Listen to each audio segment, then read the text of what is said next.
अज्ञानप्रमदानं कैवल्यस्य च विग्रहं कारणं कापुरनाथं वन्दे ज्ञानेश्वरं तद्द्वितीयं रत्नं साधुर्वाचं समूलं जगतो नाशं ब्रह्मप्राप्तिं तथैव ये मनुजा एव वक्षन्ते वेदान्ते विकारिणः साधकुवाच मनो जगतः मूलं निवृत्तिं कोऽपि नेष्यति विविधस्य दुःखस्य निवृत्तिमात्मैच्छति आद्यमाध्यात्मिकं दुःखं द्वितीयमादिभौतिकं तथा दैविकं सम्यक् तृतीयं दुःखमीरितं तत्राध्यात्मं द्विधा प्रोक्तं दयमानसवेतः वातमित्रकपञ्चाकं दुःखं शारीरिकं सुखं कामं क्रोधादिजन्यं। श्री ज्ञानोबा जगद्गुरु तुकाराम महाराज, शांति ब्रह्म एकनाथ महाराज, आदि गुरु श्री शंकराचार्य इत्यादि सब संतों के अलौकिक हेतु के कारण करुणा ऐसी कृपा से वेदांत रत्न सागर इस ग्रंथ का विचार करते हुए कल हम लोगों की एक शंका हो गई थी। साधक ने शंका करी कि महाराज, आपने जो कहा था कि मूल सहित जगत की निवृत्ति और ब्रह्म की प्राप्ति जो चाहता है वही इस ग्रंथ का अधिकारी है, लेकिन इसमें प्रथम अंश जो जगत की समूल निवृत्ति, जगत की निवृत्ति कोई भी नहीं चाहता। बस सब लोगों को लगता है कि हमारे 3 प्रकार के दुख निवृत्त हो जाएं, इतने ही लोग चाहते हैं। और 3 प्रकार का दुखों की निवृत्ति के लिए ये इस आपके ग्रंथ को पढ़ने की कोई आवश्यकता नहीं है। आपके ग्रंथ को पढ़ने के बिना भी केवल 3-4 उपाय कर लेंगे तो हमारे 3 प्रकार के दुख निवृत्त होंगे। लोकोपाय से यदि सब दुखों की निवृत्ति हो रही है तो हमें इस ग्रंथ को पढ़ने की क्या आवश्यकता है? इस वेदांत शास्त्रों को पढ़ने की कोई आवश्यकता नहीं है।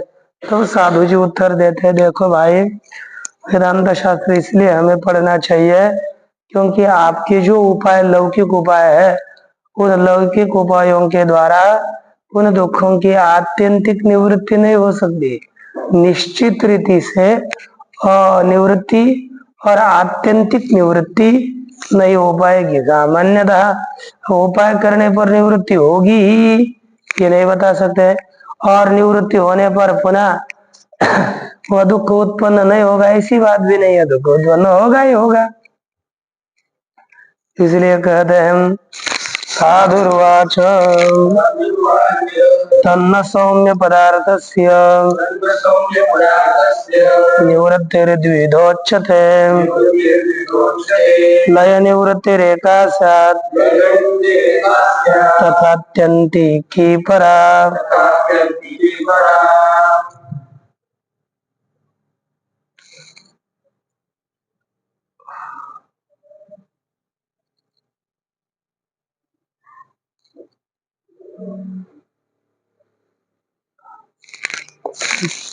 तथा अत्यंतिकी ने करा, तथा चात्यंतिकी परा।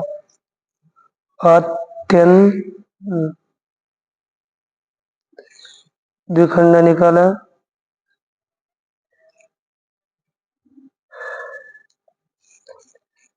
बोला तन्न सौम्य पदार्थस्य निवृत्तिर्द्विविधोच्यते लय निवृत्तिरेका स्यात् तथा चात्यंतिकी परा। अब देखो अन्वय फिर अक्षर जोड़ना पड़ेगा। हे सौम्य तत्न, तूने जो कहा वह ठीक नहीं है। पदार्थ से निवृत्ति द्विधा उच्यते, पदार्थ की निवृत्ति 2 प्रकार कही जाती है। एकालय निवृत्ति ही स्यात्, एक लय निवृत्ति है, च तथा, और उसी प्रकार दूसरी आत्यंतिक निवृत्ति है। ठीक नहीं? फिर क्या हो गई? लय निवृत्ति। और दूसरी और उसी प्रकार आत्यंतिक निवृत्ति। इस तरह निवृत्ति कितने प्रकार की है? दो प्रकार की निवृत्ति है। ठीक,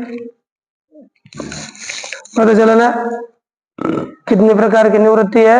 पहली निवृत्ति, पूरा अर्थ क्या हो गया? हे सौम्य, तूने जो कहा वो ठीक नहीं है। आगे, पदार्थ की निवृत्ति दो प्रकार की है, एक लय निवृत्ति है और उसी प्रकार दूसरी आत्यंतिक निवृत्ति है। अब हमें देखना पड़ेगा लय निवृत्ति क्या है। तो पहले लय निवृत्ति, विद्यमानेपि हेतव्यो नाशकार्यस्य विद्यते।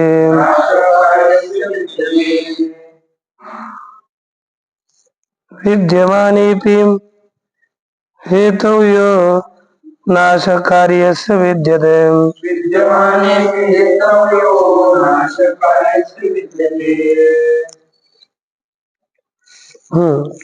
मृदि घटस्य यद्वत्सा लय निवृत्तिरुच्यते। देखिए, कहते कि हेतु विद्यमाने अपि कार्यस्य यः नाशः विद्यते यद्वत् मृदि घटस्य स लय निवृत्ति उच्यते। अब देखो, हेतु विद्यमाने अपि, अर्थ क्या होगा रे? हेतु के रहने पर भी, हम कारण वैसा ही है लेकिन कार्य नष्ट हो रहा है। हेतु विद्यमाने अपि कार्य से यह नाश विद्यते। हेतु रहने पर भी कार्य का जो नाश होता है, जैसे यथा मृदि घटस्य, यद्वत् अर्थात जैसे मृतिका में घट का नाश होता है, सलय निवृत्ति उच्यते, वह लय निवृत्ति कहे जाते हैं। देखो, मिट्टी नष्ट नहीं हो गई, बस घट नष्ट हो गया, अर्थात मिट्टी में घटलीन हो गया। मिट्टी का था, मिट्टी में चला गया और मिट्टी वैसी ही बची है, तो उसको क्या कहते हैं? लय निवृत्ति। बाद में हम कभी ना कभी उस मिट्टी से पुनः घट बना सकते हैं। आज बनाए मिट्टी, उसको पुनः मिट्टी में जाकर के मिल करके सुंदर हो जाएगी, पुनः घट बनाएंगे। अर्थात जो कार्य वैसा, कारण वैसा ही है लेकिन कार्य का नाश हो रहा है, उस निवृत्ति को कहते हैं लय निवृत्ति। ठीक, हो गई ना? इसके बाद कौन सी निवृत्ति है? आत्यंतिक। कौन सी निवृत्ति? तो बोलो, समझ में आ गया? निवृत्ति दो प्रकार की है। पहली है लय निवृत्ति। लय निवृत्ति वैसी है कि कारण बचा रहता है, बस कार्य नष्ट होता है, उसको कहते हैं लय निवृत्ति। और दूसरी है अब आत्यंतिक निवृत्ति। सकारणस्य कार्यस्य विद्यते। सकारणस्य कार्यस्य निवृत्तिश्च विद्यते।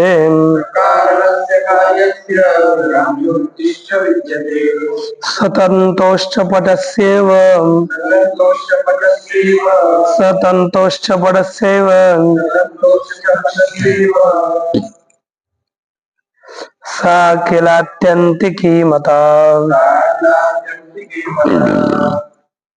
सा किलात्यन्तिकी मता। देखिए, कहते कि या सकारणस्य कार्यस्य च या स कारणस्य कार्यस्य निवृत्तिः विद्यते स तन्तोः पटस्य इव सा आत्यंतिकी मता किल।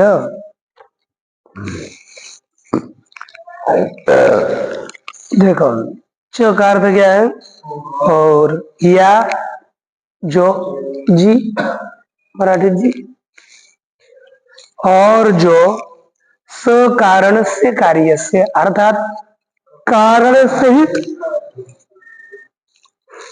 कार्य की जो कारण सहित और जो स्वकारण से कार्य से निवृत्ति कारण सहित कार्य की निवृत्ति होती है।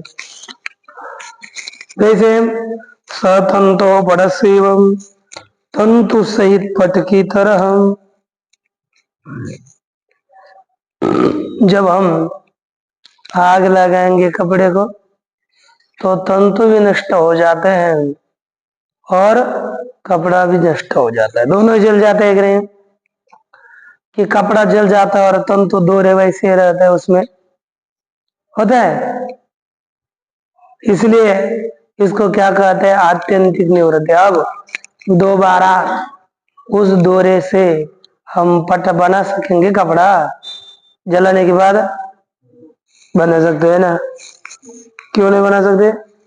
क्योंकि उसकी या जैसे मिट्टी से पुनः घड़ा बना सकते थे, वैसे एक बार जलाने के बाद दोरे से पुनः कपड़ा नहीं बना सकते। इसलिए यह आत्यंतिक निवृत्ति है। जहां पर तंतु सहित पट की निवृत्ति हो, समझ लो कारण सहित कार्य की निवृत्ति जहां जहां होगी उसको आत्यंतिक निवृत्ति कहते हैं। और आत्यंतिक निवृत्ति हो जाने पर पुनः कार्य की उससे उत्पत्ति नहीं हो सकती। यही कौन सी निवृत्ति है? अत्यंतिक अत्यंतिक निवृत्ति। कौन सी? आत्यंतिक भी हो सके ना, आत्यंतिक अत्यंतिक नहीं आ आदि वृद्धि हो जाती है ठक होने के बाद। कौन सी निवृत्ति हो गई? आत्यंतिक। आत्या नहीं, आत्या मामा आत्यंतिक, आत्या की निवृत्ति। अरे आत्यंतिक और क्या होगा फिर? कारण सहित कार्य की जो निवृत्ति होती है वह आत्यंतिक निवृत्ति है।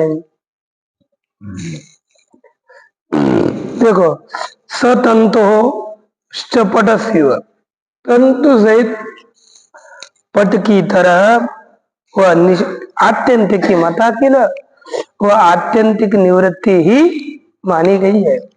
किला निश्चय उसकी कौन सी निवृत्ति है?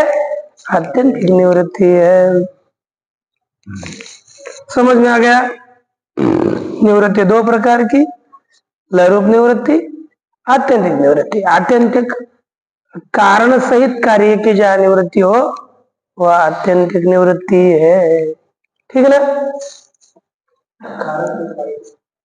हाँ वही तो बोल रहा हूँ ना। साज्ञानस्य प्रपंचस्य न निवृत्तिं विना तथा साज्ञानस्य प्रपंचस्य न निवृत्तिं विना तथा त्रिविधस्यापि दुःखस्य अत्यन्तनाशेति स्मृतः त्रिविधस्यापि दुःखस्यात्यन्तनाश इति स्मृतः।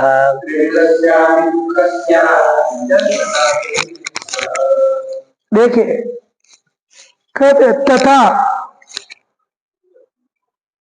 तीन प्रकार के दुख की आत्यंतिक निवृत्ति सब चाहते हो कि थोड़ी थोड़ी हो जाए, बाद में पुनः दुख आ जाए, लगता है इच्छा होती है पुनः दुख की, और थोड़ा दुख निवृत्त हो जाए पुनः आ जाए तो चलेगा, ऐसा होता है क्या? नहीं, दुख के सबको आत्यंतिक निवृत्ति की इच्छा है। सबको लगता है मेरा दुख एक बार नष्ट हुआ कभी भी पुनः उत्पन्न ही न हो जाए, है ना? कहा कि देखो, तथा साज्ञानस्य प्रपंचस्य निवृत्तिं विना त्रिविधस्य दुःखस्य अपि अत्यंत नाश न संभवः। देखो,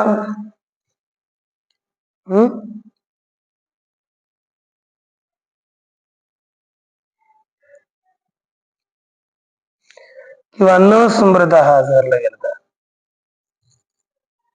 कैसे हो गए?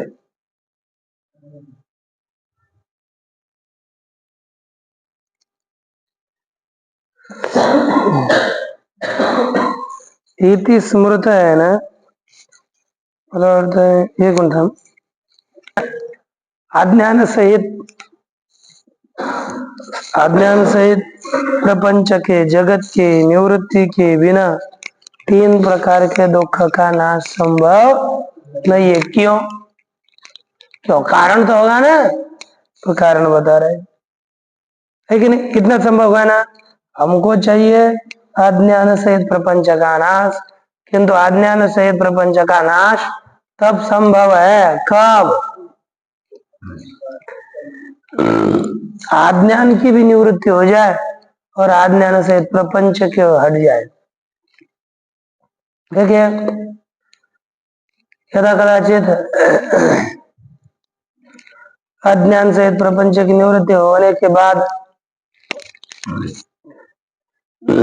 कभी भी सुख दुख की उत्पत्ति नहीं होती। इसलिए अज्ञान सहित प्रपंच के नाश के बिना तीन प्रकार के दुख की निवृत्ति नहीं होते। इसलिए अज्ञान से प्रपंच हटना चाहिए। क्यों होता नहीं? आगे के श्लोक में बताया, लोकोपायन दुःखस्य नाशो न नियमेन हि लोकोपायन दुःखस्य नाशो न नियमेन हि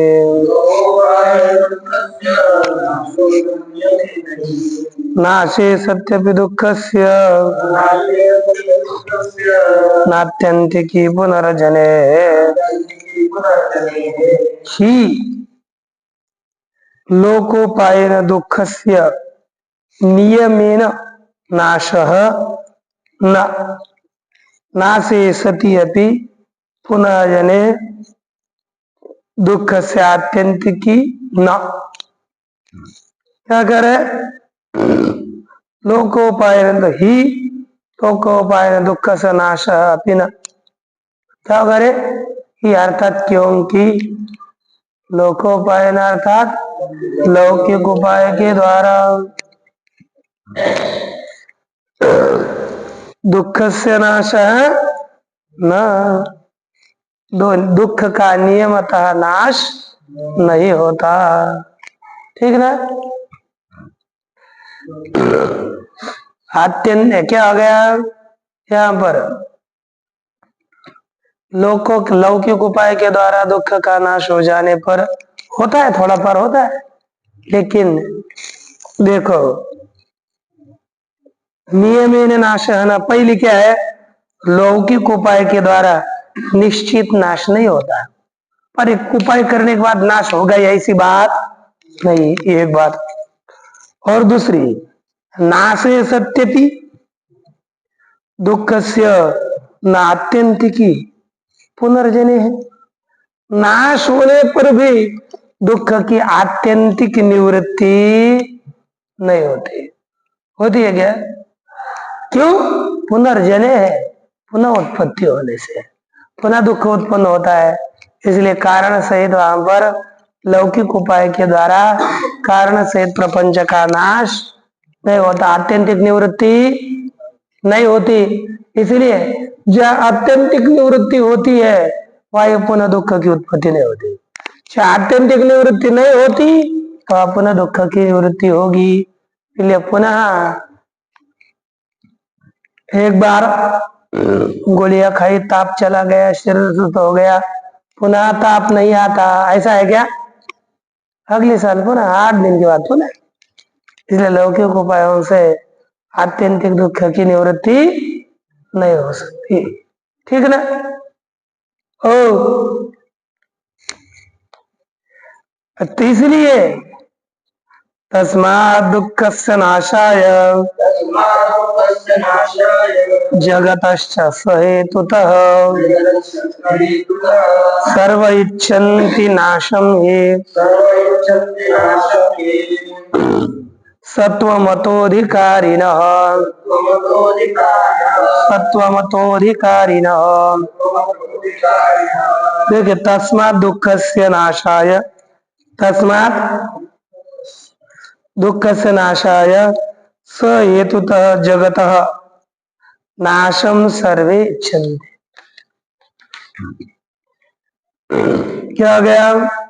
तस्मात् दुःख से नाश है, इसलिए दुख के नाश के लिए। किसके लिए रे? दुख के नाश के लिए।